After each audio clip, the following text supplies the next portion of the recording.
नमस्कार मंडळी, माझ्या चॅनलवर तुमचं सर्वांचं स्वागत करते। आज मी बनवणार आहे पारंपरिक आणि सणासुदीचं खास जेवण, गोड खीर, आलूची रस्सा भाजी आणि गरमागरम पुरी। चला तर मग सुरुवात करूया। सर्वात आधी 1 लिटर दूध एका जाड बुडाच्या पातेल्यात उकळायला ठेवलं आणि नंतर अर्धा वाटी तांदूळ घेऊन 2 ते 3 वेळा पाण्याने स्वच्छ धुवून घेतले आणि तांदूळाला 10 मिनिट भिजत ठेवले। तांदूळ धुतलेलं पाणी झाडाला टाकून दिले। मध्ये मध्ये दुधाला हलवत राहायचं, नाहीतर तळाला लागू शकते।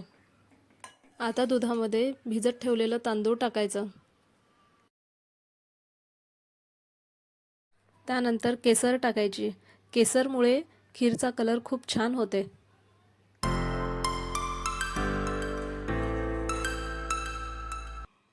असं थोडं शिजत आलं की त्यात साखर टाकायची। साखर आपल्याला किती गोड लागते त्याप्रमाणे टाकायचे। मी इथे अर्धी वाटी एवढी साखर टाकली आहे, कारण आम्हाला कमी गोड लागते। विलायची पूड टाकून फिरवून घेतले। आता मी इथे काजू बदामाचे काप करून घेतेय।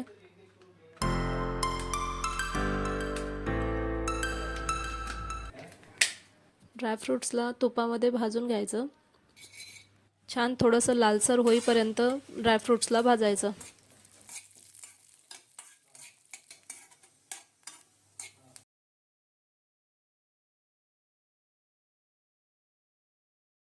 इकडे आपली खीर झालेलीच आहे। वरून ड्रायफ्रूट्स टाकायचे आणि खीर तयार। या प्रकारे एकदा तरी अशी खीर करून बघा, चवीला खूप छान लागते।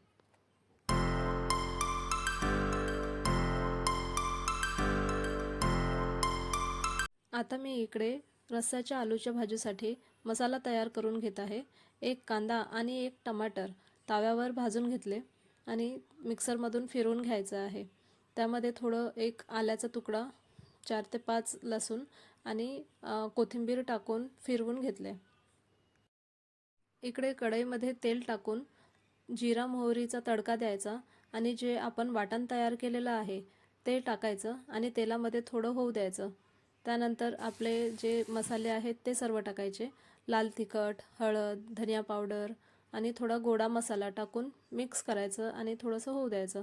त्यानंतर मी इथे थोडं बटाट्याला क्रश करून हातानेच क्रश करून टाकते आहे आणि सर्व मिक्स करून घ्यायचं। त्यावरून थोडंसं चवीपुरतं मीठ टाकायचं। आपल्याला जेवढा रस्सा पाहिजे भाजीमध्ये त्या हिशोबाने पाणी टाकायचं आणि थोडं भाजीला शिजू द्यायचं आणि वरून कोथिंबीर टाकून आलूची रस्स्याची भाजी तयार झाली आहे। कढईमध्ये तेल टाकून तेल गरम होईपर्यंत मी इकडे पुऱ्या लाटून घेतल्या होत्या आणि पुऱ्या पण तळून घेतल्या।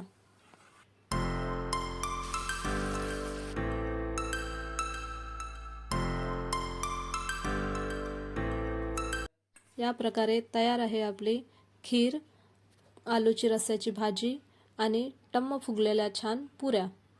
कशी वाटली ही रेसिपी? नक्की ट्राय करून बघा आणि कमेंट करा।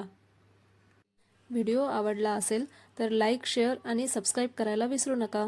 धन्यवाद।